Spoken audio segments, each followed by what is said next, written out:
Hello everyone, welcome back to my channel. और जो भी चैनल पर नए आ रहे हैं प्लीज़ चैनल को सब्सक्राइब कर लीजिए। तो अब चलिए आज का एक्सप्लेनेशन हम शुरू करते हैं। लास्ट पार्ट में हमने देखा था कि जियानमिन झान को हेपेंग से मैरिज करने के लिए कहता है।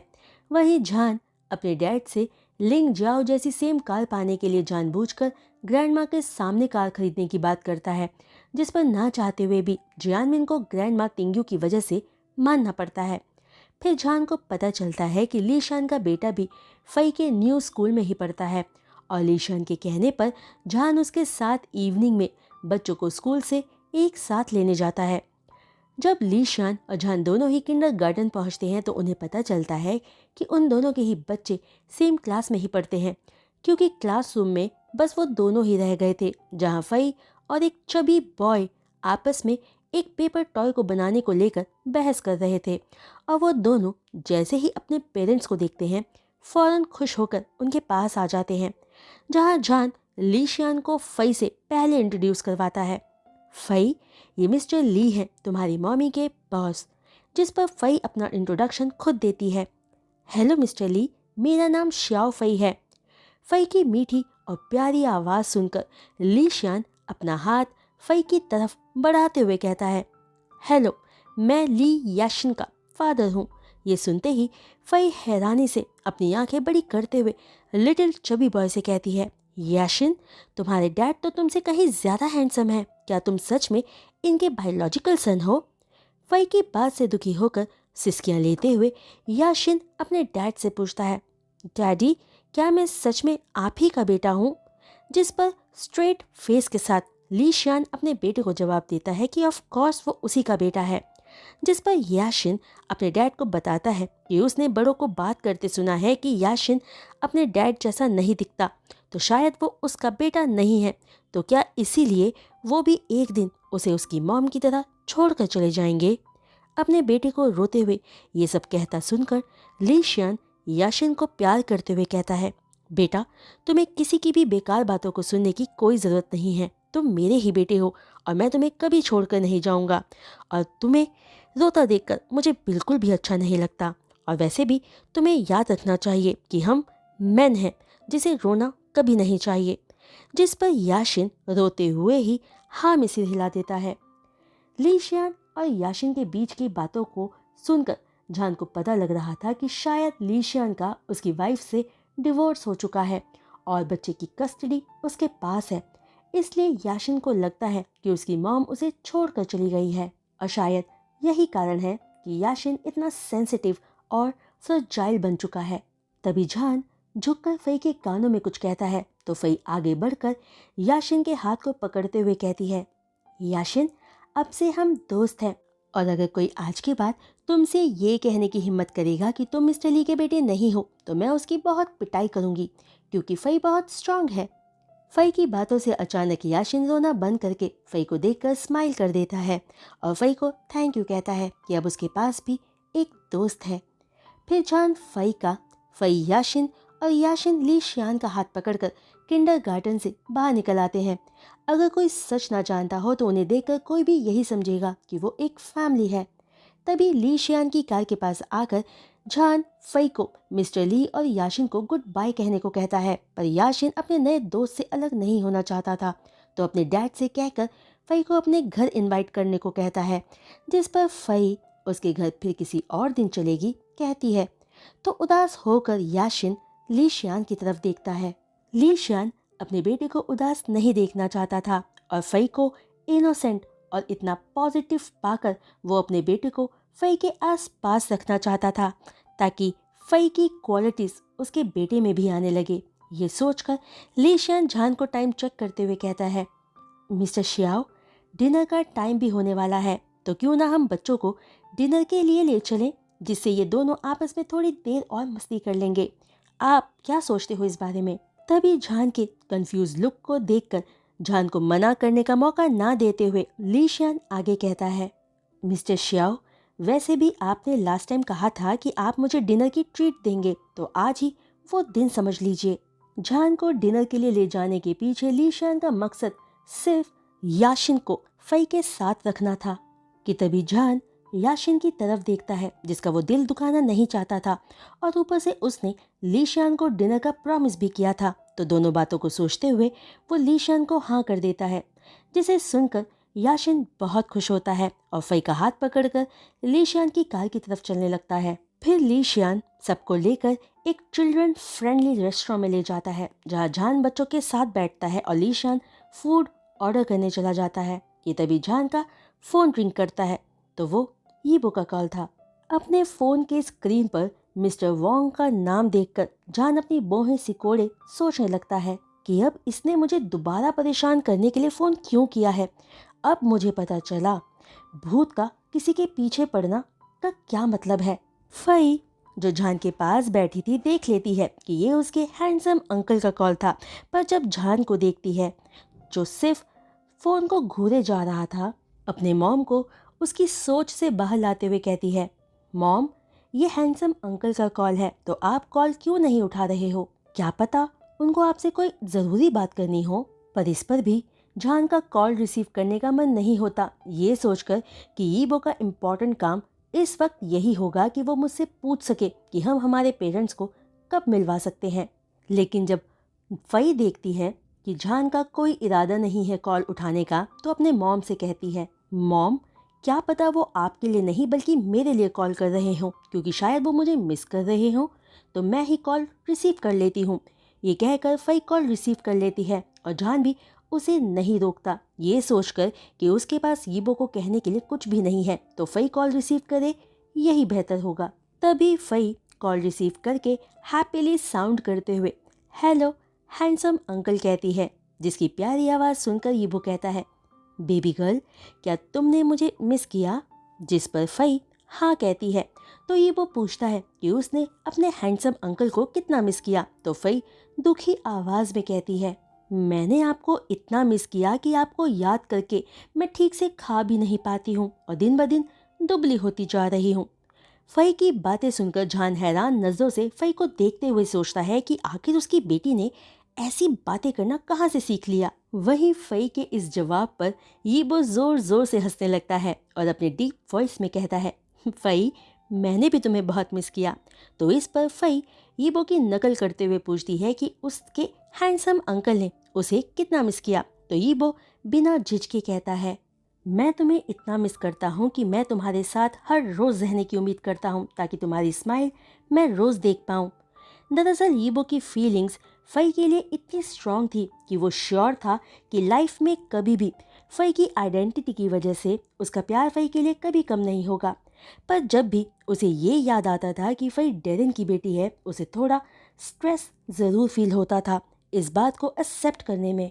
पर एट लास्ट वो इन सब के बावजूद भी फई को प्यार करने से खुद को रोक नहीं पाता था कि तभी फई कॉल पर धीमी आवाज़ में कहती है, हैंडसम अंकल क्या आपने नहीं कहा था कि हम जब एक फैमिली बन जाएंगे तो साथ रह सकते हैं?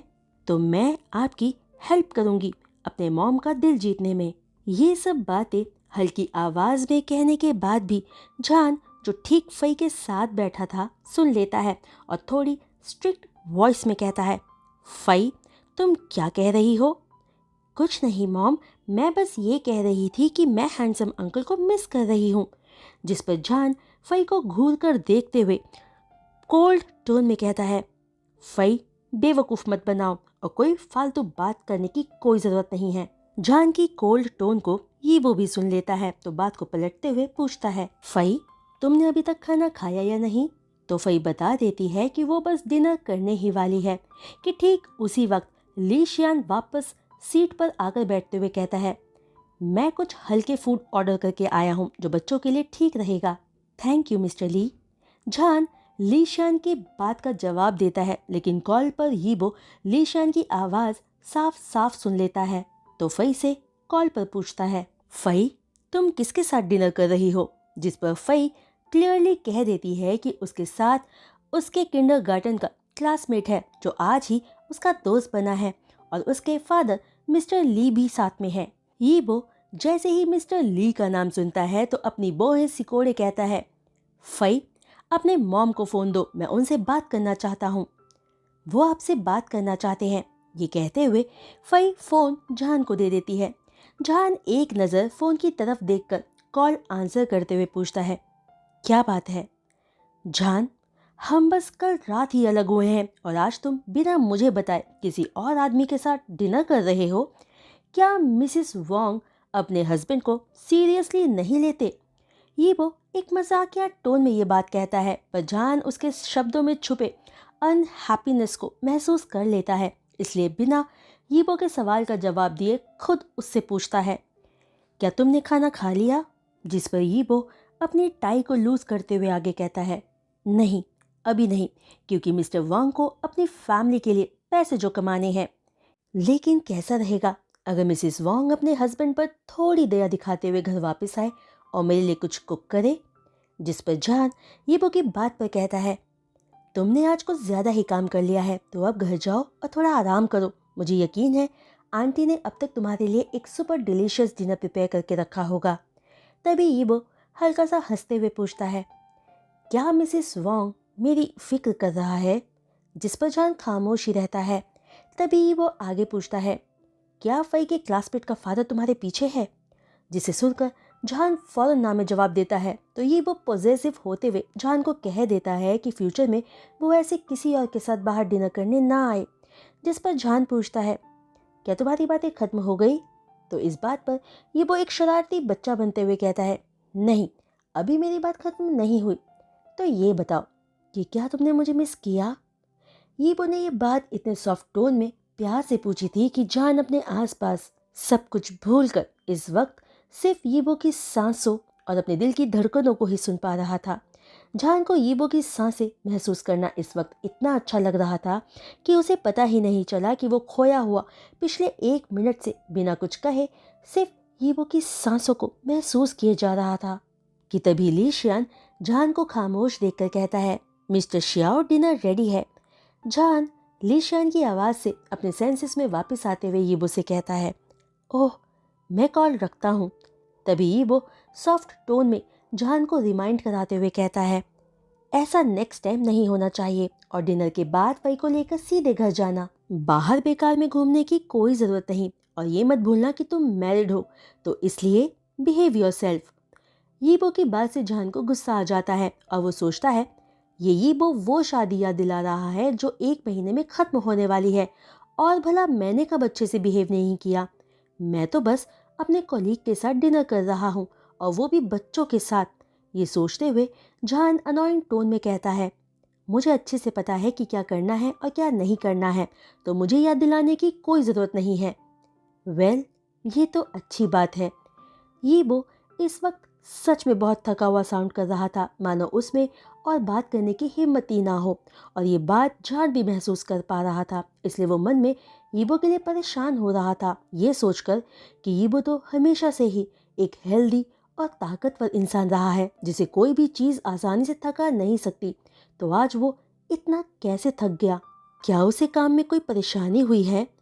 ऐसे काफी सारे सवाल इस वक्त जान के दिमाग में चल रहे थे, पर इन सब पर ध्यान देने का अभी सही टाइम नहीं था। इसलिए जान यीबो को कॉल पर बाय कहता है, पर कॉल रखने से पहले उसे अपना ख्याल रखने को भी कहता है। जिस पर यीबो सिर्फ ओके कहकर कॉल डिस्कनेक्ट कर देता है। फिर सब मिलकर आराम से डिनर करते हैं। जान डिनर का पे करना चाहता था, पर लीशान ये कहकर खुद पे करता है कि आज की ट्रीट याशिन के फादर की तरफ से उसके फ्रेंड और फ्रेंड के मॉम के लिए था, और जिस ट्रीट का प्रॉमिस जान ने किया था वो 2 कोलीग्स के बीच की बात है। जिस पर जान कुछ नहीं कहता सिवाय सोचने के कि वो किस तरह की लेडी होगी जो इतने अच्छे इंसान को छोड़कर चली गई। उसके बाद बिल पे करके लीशान सबको अपनी कार के पास ले आता है, तो वहाँ उनके कार से थोड़ी ही दूरी पर एक लेडी छोटी ब्लैक ड्रेस पहने एक लड़के के साथ बहुत इंटीमेट तरीके से खड़ी हुई थी, जिसे देखते ही याशिन हल्की वॉइस में कहता है, डैड, क्या वो मॉम है? लीशान की आंखें उस लेडी को देखते ही डार्क हो जाती है, पर अपने चेहरे पर इमोशंस कंट्रोल करते हुए याशिन को कहता है, याशिन, वो तुम्हारी मॉम नहीं है, वो अपनी मॉम के घर गई हैं, तो वो यहाँ कैसे हो सकती है? लेकिन याशिन को अपने डैड पर यकीन नहीं हो रहा था, क्योंकि वो लेडी उसे अपनी मॉम जैसी ही दिख रही थी। पर फिर भी अपने डैड की बात मानते हुए वो कार में बैठ जाता है। तभी जान देखता है कि वो लेडी सेड्यूसिंग वे में अपने सामने बैठे लड़के को किस करने के लिए आगे बढ़ती है, लेकिन बिना किस किए ही पीछे हो जाती है लड़के को प्रोवोक करने के लिए। जिसे देख जान सोचता है, क्या ये लेडी सच में लीशियान की एक्स वाइफ और याशिन की मदर हो सकती है। जान इस बात पर उस लेडी को देखते हुए यकीन नहीं कर पा रहा था, क्योंकि वो लेडी एक सोशल बटरफ्लाई की तरह थी। फिर जान भी फई का हाथ थामे कार में बैठ जाता है और लीशान बिना कुछ कहे वहां से कार तेजी से ले जाता है। जान कार के अंदर का घुटन से भरा एटमॉस्फेयर फील कर पा रहा था कि तभी थोड़ी फ्रेश एयर के लिए लीशियान अपने साइड की विंडो थोड़ी नीचे करके कहता है, जान तुम कहाँ रहते हो, अपना एड्रेस दो, मैं तुम्हें वहाँ ड्रॉप कर दूंगा। पर जान देख पा रहा था कि लीशान अच्छे मूड में नहीं है, इसलिए वो मिस्टर ली को उसे आगे क्रॉसिंग पर उतार देने को कहता है, जिस पर लीशान भी कुछ नहीं कहता और ओके कहकर थोड़ी ही दूर पर एक सेफ जगह पर जान और फई को ड्रॉप कर देता है। याशिन फई से अलग होते ही थोड़ा दुखी दिखता है, जिस पर फई कहती है कि कल स्कूल में तो वो मिलेंगे ही। फिर जान मिस्टर ली को थैंक्स और गुड बाय दोनों कहता है, जिस पर लीशान सिर्फ हाँ में से हिलाकर वहां से चला जाता है। लीशान के कार के डिसअपियर होते ही फई कहती है, मॉम मिस्टर ली दुखी दिख रहे थे, क्या वो उस ब्लैक ड्रेस वाली आंटी की वजह से सैड थे, क्या वो सच में याशिन की मॉम थी। तभी फई का हाथ थामे जान फई को कहता है, हाँ शायद अंकल ली उस लेडी की वजह से ही दुखी थे, पर मुझे नहीं पता कि वो सच में याशिन की मॉम थी या नहीं। जान को एक बिन माँ के बच्चे के लिए दुख हो रहा था, जो अपनी माँ का प्यार पाने के लिए तरस रहा था। तो जान सोचता है कि फई का हाल भी तो वैसा ही है, वो भी तो अपने फादर के प्यार को तरस रही है, बस वो कुछ कहती नहीं है। शायद लुलू ठीक कह रही थी कि एक कंप्लीट फैमिली एक बच्चे के लिए बहुत ज़रूरी होता है, तो क्या फई के लिए उसे यीबो से बात करनी चाहिए। ये सोचते हुए जान टैक्सी लेकर श्याओ मैंशन के लिए निकल जाता है। वहीं घर पहुंचकर जान ऑलरेडी सो चुकी फई को गोद में उठाकर अपने रूम में सुलाकर नीचे ग्रैंड माँ को चेक करने आता है, जो पहले ही सो चुकी थी। जान अपनी ग्रैंड माँ के पास बैठकर अपने आप से पूछता है, ग्रैंड माँ अब मुझे क्या करना चाहिए। पर उसे पता था कि इस सवाल का जवाब उसे खुद ही ढूंढना है, इसलिए वो ग्रैंड माँ को ठीक से सुलाकर जैसे ही लिविंग रूम में आता है तो उसे नशे की हालत में जियानमिन मिल जाता है, जो जान को अपने सामने रोक लेता है। जान जियानमिन से बात करना अवॉइड करने के इरादे से कहता है, डैड ग्रैंड माँ सो चुकी है और रात भी बहुत ज़्यादा हो गई है, हम कल बात करेंगे। लेकिन जियानमिन कुछ भी समझने की हालत में नहीं था, इसलिए कहता है, तुम में बहुत ज़्यादा हिम्मत आ गई है ना, अपनी ग्रैंड माँ का इस्तेमाल करके मुझे कार खरीदने के लिए फोर्स कर रहे हो। तुमने जो गंदे काम कर रखे हैं उसके बारे में सोचा है कभी? तो क्या तुम इसके बाद भी मेरा बेटा कहलाना डिजर्व करते हो? जियानमिन का दिन आज बहुत बुरा गया था, ना उसके साथ घर में ठीक हुआ था और ना ही बाहर, इसलिए जान को देखते ही उसका गुस्सा कंट्रोल से बाहर हो गया था। तो जियानमिन आगे कहता है, ना तुम मेरा बेटा कहलाना डिजर्व करते हो, ना ही इस घर में रहना। अगर तुम थोड़े से भी समझदार हो तो अपनी बेटी को लो और यहाँ से चले जाओ, इस घर में तुम्हें कोई देखना नहीं चाहता। तुम आखिर हो कौन? जब से आए हो हमारे घर में बस किस्मती ले आए हो। जियानमिन जो कुछ भी कहे जा रहा था जान बस चुपचाप सुन रहा था। तभी जियानमिन अपनी टाई को लूज करते हुए आगे कहता है, तुम मेरे बेटे नहीं हो, तुम एक मनहूस हो। कि तभी जान कोल्डली पूछता है, आपका बोलना हो गया? जान तुम मेरे बेटे नहीं हो, चले जाओ यहाँ से, अभी इसी वक्त चले जाओ यहाँ से। आह! तभी जियानमिन के गाल पर ग्रैंडमा तिंग्यू का एक जोरदार थप्पड़ पड़ता है, जिसकी वजह से वो काउच पर जाकर गिरता है। ग्रैंडमा तिंग्यू गुस्से से अपनी मुट्ठी बंद करते हुए कहती है, जियानमिन ऐसी बकवास करने की हिम्मत भी मत करना। मॉम मैंने ये सब इतने सालों से अपने दिल में दबा रखा है, आप मुझे ये सब कहने क्यों नहीं देती। तभी जियानमिन काउच पर से खड़े होने की कोशिश करते हुए आगे कहता है, मॉम अगर आज आप मुझे जान से भी मार दोगे तो भी मैं आज सच बोल कर रहूंगा। बताओ इसे कि ये मेरा बेटा नहीं है, इसका श्याओ फैमिली से कोई रिश्ता नहीं है। फिर जियानमिन जान की तरफ देखकर कहता है, तुम मनहूस हो, निकल जाओ मेरे घर से। कि तभी तिंग्यू एक गहरी सांस भरकर घर के सारे सर्वेंट्स को चीख कर बुलाती है और उन्हें जियानमिन को उसके कमरे में ले जाने को कहती है। जियानमिन को वो सभी मिलकर बड़ी मुश्किल से वहां से लेकर जाते हैं। तभी ग्रैंड माँ जान के लिए बुरा फील करते हुए कहती है, जान, अपने डैड को इग्नोर करो और जाओ रेस्ट कर लो। लेकिन जान अपनी खामोश आंखों से ग्रैंड माँ टिंग्यू को देखते हुए पूछता है, ग्रैंड माँ, क्या डैड ने जो अभी कहा वो सब सच है? क्या मैं उनका बेटा नहीं हूँ? क्या मैं इस शियाओ फैमिली का हिस्सा नहीं हूँ? ये कहते हुए जान सोचता है कि क्या यही वजह है कि उसके पेरेंट्स उसके साथ इतना बुरा ट्रीट करते हैं, और क्या यही वजह है कि उन्होंने जान को भुलाकर सिर्फ लिंग जियाओ को चुना। वो तो इस परिवार का हिस्सा है ही नहीं, तो उसका अपना हक पाने के लिए यहाँ वापस आना क्या सब एक मजाक है? क्योंकि ये सब तो शायद उसका कभी था ही नहीं। तो गाइस, आज का ये वीडियो एक्सप्लेनेशन मैं यहीं रोकती हूँ और उम्मीद करती हूँ कि आपको आज का ये ट्विस्ट से भरा वीडियो एक्सप्लेनेशन पसंद आया होगा। तो अगर आपको वीडियो एक्सप्लेनेशन पसंद आया हो तो प्लीज़ वीडियो पर अपने 1000 लाइक्स ज़रूर दे दीजिएगा।